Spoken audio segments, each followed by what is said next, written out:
Hello traders, I'm Kapil Chandra. In the previous video, we explained the basics of how to read candlesticks and mapping of market structure. This video is a continuation of that, where we will dive deeper into candle interpretations and marking of market structure in more detail using practical examples. Before you jump into structure breaks, character shifts, key supply and demand zones, and fair value imbalances, we need to understand how to read candles and how to properly mark market structure. This is the foundation of price action. In any price chart, we have external structure and internal structure. External structure refers to the major swing highs and swing lows. These are the key levels that define trend direction. Internal structure is the smaller price movements or minor swings within the external legs. These internal moves help us detect early signs of reversals, breakouts, or liquidity grabs.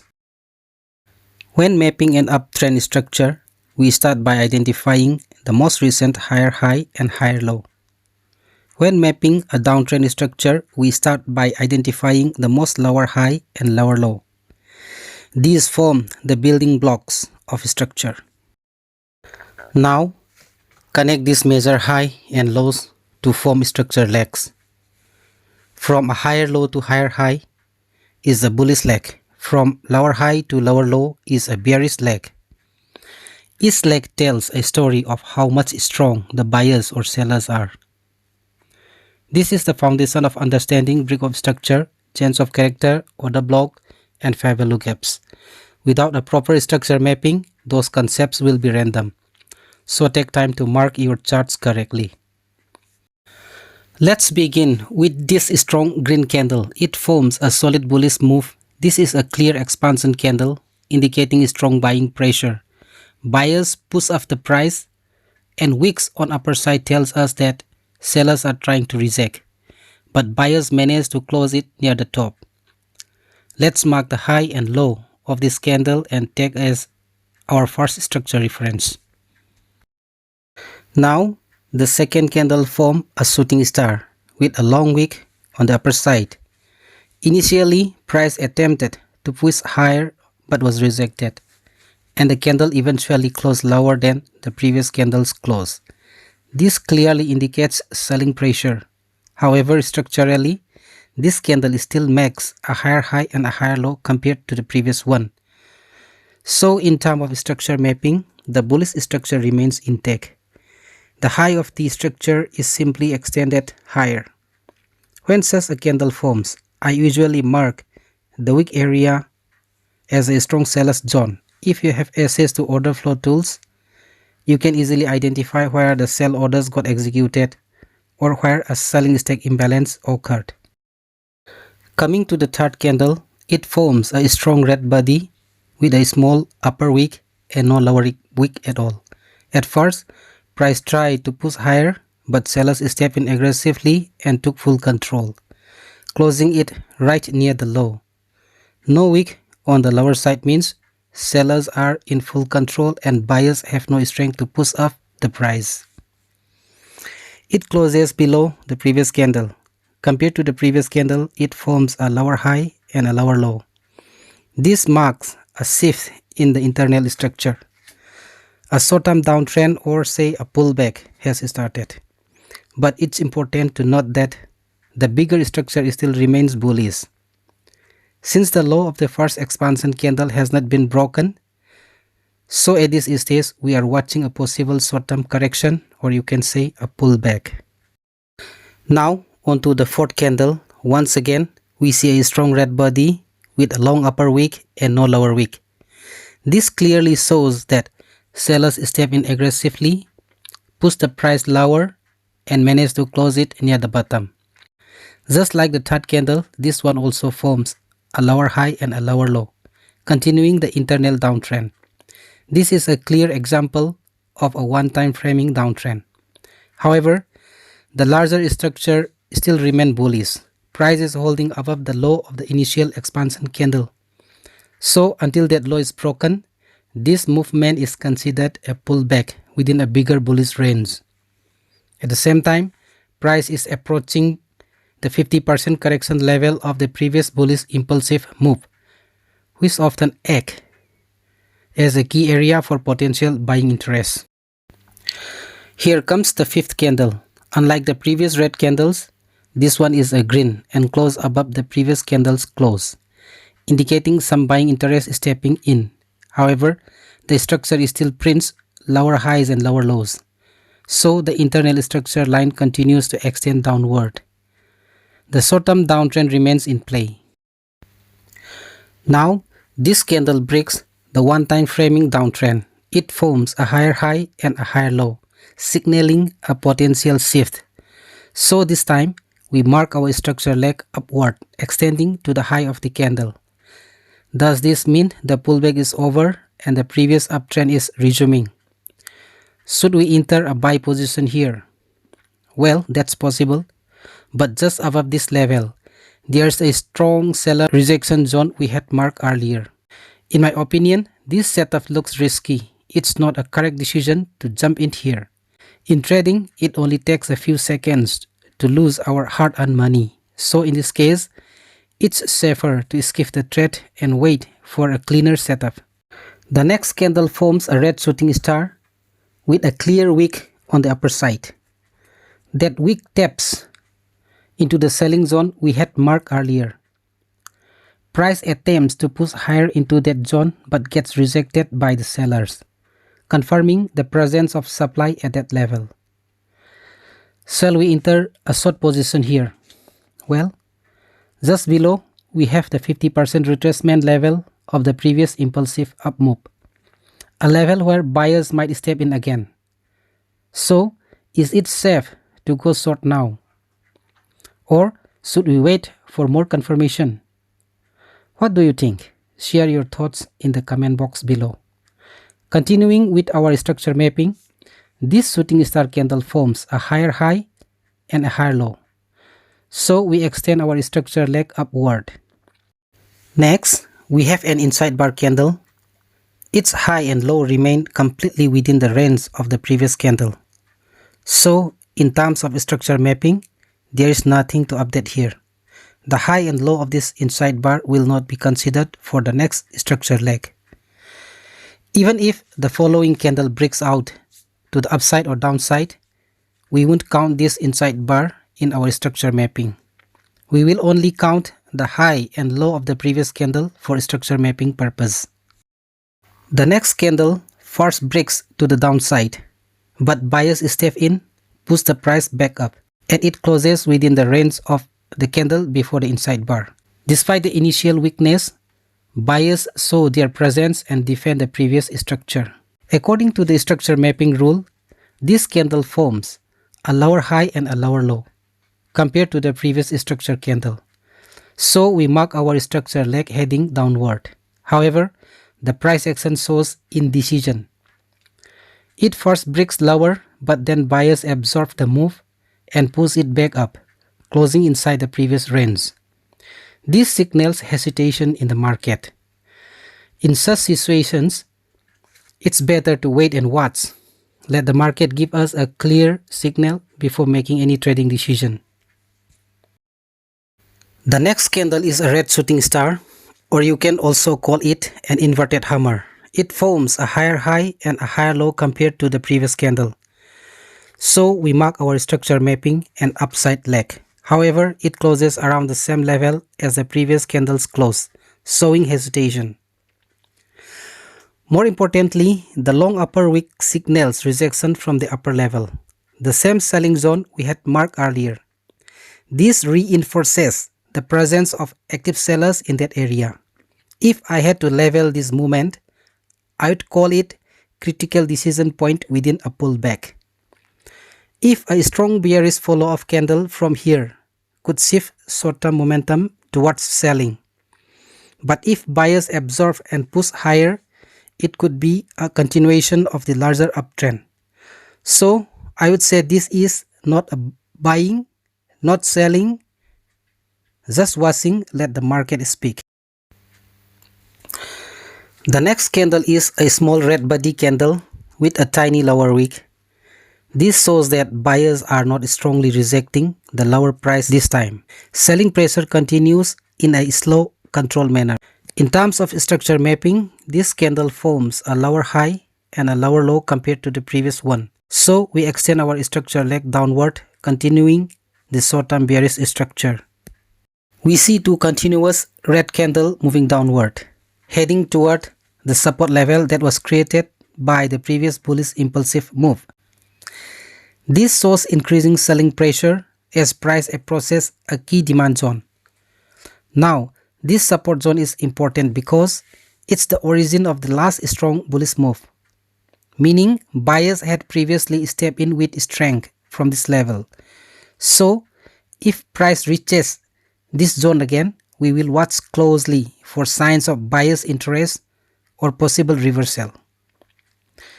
In terms of structure mapping, both candles continue the pattern of lower highs and lower lows, so we extend our structure leg downward, following the ongoing short-term bearish trend. The next candle is green, not exactly a textbook hammer, but it has some similarities. It has a balanced body with a noticeable lower wick. More importantly, it shows rejection from the previous buying zone, the same support area that triggered the last bullish impulse. This could be an early sign of a potential reversal. However, it's not the right time to jump in. We need to see the selling pressure exhaust first. Only when the market confirms buyer's strength and clears this hesitation, we will consider looking for a buying opportunity. For now, we stay patient and let the chart unfold. In terms of structure mapping, this candle forms a lower low, also a higher high, but it doesn't break convincingly the previous high. So for now, we extend the lower low leg. Next, we see a red candle with a long upper wick and a relatively small body. Buyers attempt to drive the price higher, but strong selling pressure kick in and drag it back down. This selling rejection isn't random. It's happening right from the previous fair value gap zone, which makes it even more significant. The market is clearly acknowledging that imbalance area, and sellers are stepping in aggressively. This candle makes a higher high and a higher low compared to the previous candle. So in our structure mapping, we extend the leg upward. However, the long upper wick shows seller dominance. The next candle is a small red. What's more important is that it doesn't extend much lower. Exactly the kind of candle we look for when monitoring a potential reversal. It signals that sellers are starting to lose steam. They've been in control for a while, but now at our previously marked buying zone, signs of exhaustion are showing. It's a small clue, but a powerful one. A strong hint that the momentum could be shifting. Not a confirmed signal, but definitely a candle worth watching closely. Here we can clearly distinguish the impulsive move from the corrective one. The previous bullish leg, the impulsive move, was fast and aggressive, covering a large distance in just a few candles. In contrast, the current down move is taking much more time with smaller candles and slower progress, a typical corrective phase.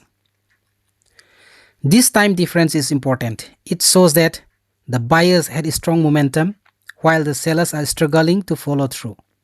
So overall, the odds are leaning more towards the buy side. The strength is with the buyers.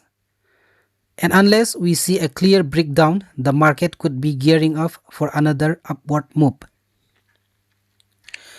Another important clue is that the recent sell side reaction at the fair value gap, where we previously saw a seller rejection candle.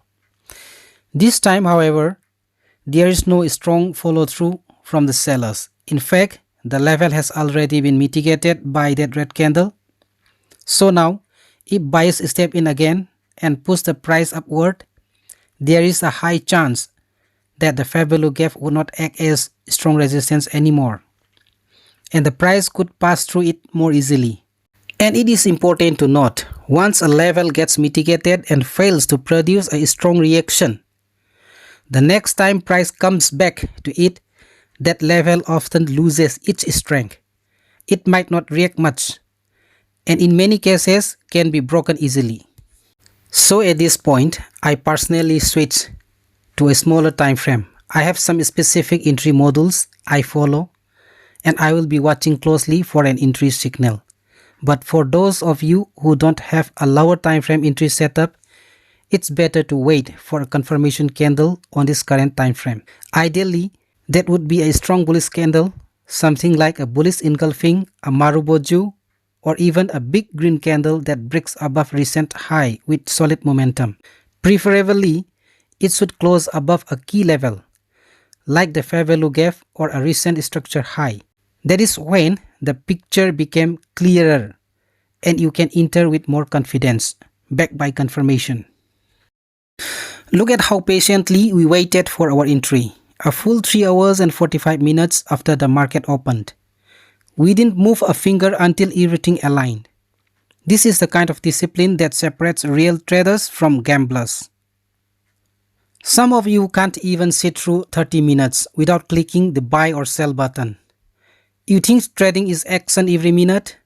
No, it's waiting with purpose and striking with precision. You need to understand this: trading is 90% waiting and only 10% execution. That's the truth. Winners wait, losers chase. And let me tell you, you will never find lasting success without patience and discipline. Maybe you will get lucky one day and make some money, but on another day you will lose it all. If you want to succeed, start treating every trade like it's your one and only suit for the entire week. Would you watch it on a random candle? Of course not. You wait for the best, you enter only when everything aligns. What if the trade never comes? Walk away. Don't force it. Protect your capital. No one's forcing you to trade. Why not wait for the perfect day? Why let greed control you? So, stick to your strategy, trust the process, or the market will break you. Because the market will test you, and only those with real control will come out on top.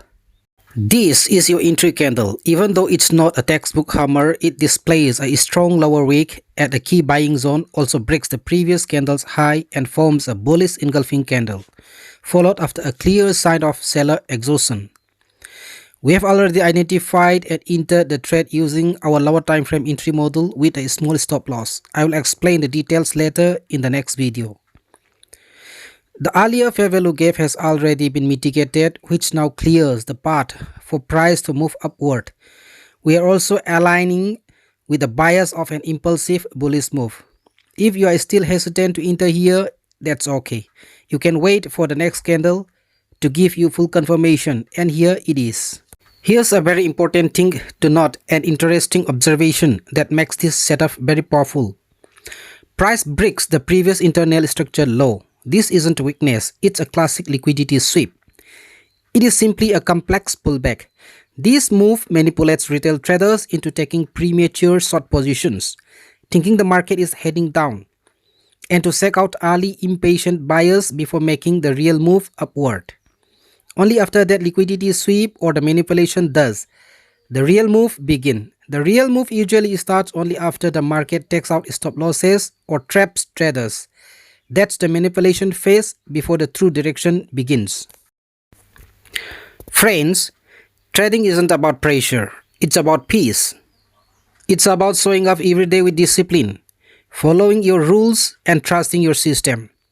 The market will always offer opportunities, but it only rewards those who remain calm, patient, and focused.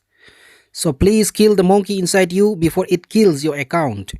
The one that wants to overtrade, panic, or act on impulse. Respect your rules, respect your process, and above all, respect your journey.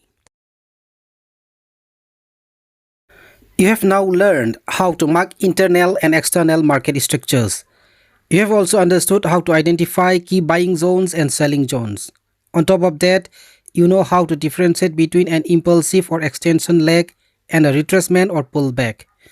Most importantly, you have learned how to patiently wait for the perfect setup and how to enter a trade with confidence and clarity by controlling your emotions.